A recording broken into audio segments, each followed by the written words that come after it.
abang yang dia bang di BCA-nya itu diobrak-abrik bang. Oh iya, ya kalau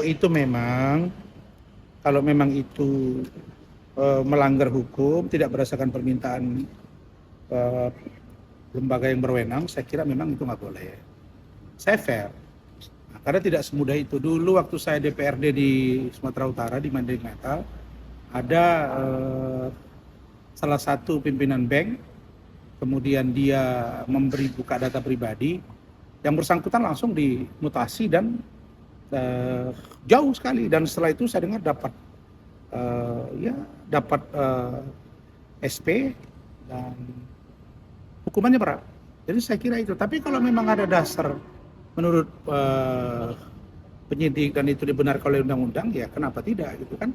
Untuk memastikan barang buktinya boleh-boleh saja. Nanti tinggal dilihat di pengadilan, di persidangan nanti ketika dihadirkan saksi dari pihak atau pembuktian dari pihak di kita, dia boleh keberatan minta ini yang diperiksa ini data terkait dengan yang 4 miliar, 2 miliar yang cash, 2 miliar yang transfer itu atau apa? Kan itu. Tapi kan kalau keluar dari koridor itu boleh dia keberatan. Tapi kan pihak berwenang, maksudnya penegak hukum apalagi ya boleh punya kewenangan sendiri gitu untuk membuka data-data pribadi untuk demi kepentingan lembaga berwenang. umum. Lembaga berwenang kalau dibenarkan oleh undang-undang kan boleh. Iya boleh. Kalau tidak boleh pasti melanggar. Ya itu tadi, dia melaporkan, terus KPK juga melapor dia kan, kata KPK akan didalami. Ya udah bagus ini. Cuma kalau saya NM, saya fokus ke kasus ini gitu, karena ancaman ini tambah berat, nanti nggak bisa dibuktikan gimana. Kasihan dianya, nanti jadi terlalu lama. Saya aja yang urusan kecil begini pecah konsentrasi, tapi tergantung dia lah. Kan tergantung pengacaranya juga ya. Rencananya mau somasi Bank BCA itu seperti apa tuh Bang? Langkah yang benar atau gimana tuh Bang? Ya kalau kuasa hukumnya menganggap itu penting dan pantas untuk dia lakukan, ya kita nggak berwenang untuk melarang itu kan. Boleh-boleh saja. Boleh saja. Tapi ya? Bakal jadi sia-sia atau gimana tuh Bang? Kalau dilakukan. Apa itu?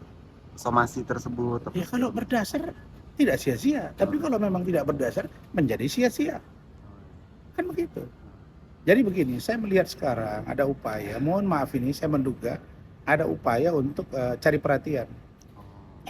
Cari perhatiannya terlalu terbaca. Coba Anda lihat, ketika sidang yang pertama ribut 2-3 itu buzzer main terus. Maksud saya komen bukan buzzer. Kita menduga itu buzzer kan. Sekarang nggak, begitu kita buka di FYP handphone, YouTube nggak keluar tuh. Berarti diduga selama ini kan ada orang yang bermain. Tapi itu pun saya pikir ya udah, saya melihat malah NM lebih gentle ketimbang Roy Suryo dan kawan-kawan. Karena tidak berani masuk pengadilan. Di pengadilan lebih fair, oke? Oke, siap. Yang pertama kita harus lihat apakah Nikita Mirzani ini memberikan kuasa kepada penyidik untuk membuka dokumen elektronik tadi. Jadi kalau memang ada yang dibuka dokumen elektronik itu, penyidik mempunyai kewenangan itu gitu loh. Nah maka dari itu saya kira setiap apapun yang dilakukan oleh penyidik itu memiliki dasar hukum yang jelas dan sah. Dan kompetensi penyidik dalam hal membuka nomor rekening ataupun hal lainnya itu merupakan kewenangan penyidik. Tidak ada masalah gitu loh.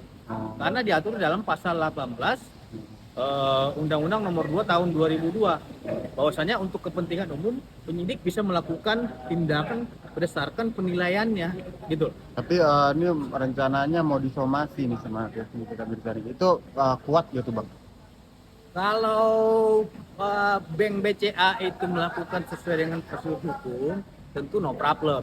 Tapi kalau mereka itu membuka dokumen tanpa SOP yang benar sesuai aturan hukum, itu bisa diminta pertanggungjawaban pidana, perlindungan data pribadi. Akan tetapi kan konteks ini untuk penegakan hukum.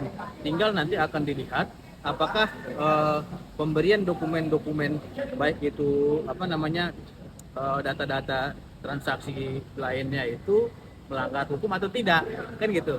Karena kan kita nggak bisa menyimpulkan Bank BCA ini melakukan perbuatan melanggar hukum atau tidak sepanjang dia mengikuti prosedur yang berlaku gitu. Tapi mungkin SOP-nya itu seperti apa sih Bang secara hukum Bang untuk membuka mutasi rekening dalam proses penegakan yang katanya proses penegakan hukum? Oke, SOP-nya tentunya penyidik memanggil Bank BCA. Ya, penyidik memanggil Bank BCA dan akan mendalami transaksi-transaksi yang dilakukan oleh Nikita Mirjani dengan Reja Gladys. Nah, uang yang digunakan itu kemana saja kan gitu. Nah, kalau untuk melakukan penyitaan walaupun tidak ada izin, penyidik memiliki kewenangan itu, nggak ada persoalan gitu loh. Karena itu adalah kewenangan penyidik yang diberikan undang-undang agar proses pemeriksaan pidana itu terang benderang. Jadi kalau seumpamanya penyidik tidak bisa mempunyai kewenangan untuk menyita buku tabungan dan lain-lainnya, nah, ini yang menjadi persoalan untuk penegakan hukum. Bang Peter izin dong untuk update yang kan Kak Isa Hidayat kan udah divonis Bang ya. Nah itu kenapa nggak ada pembelaan sih Bang? Pembelaan Iya, banding maksudnya.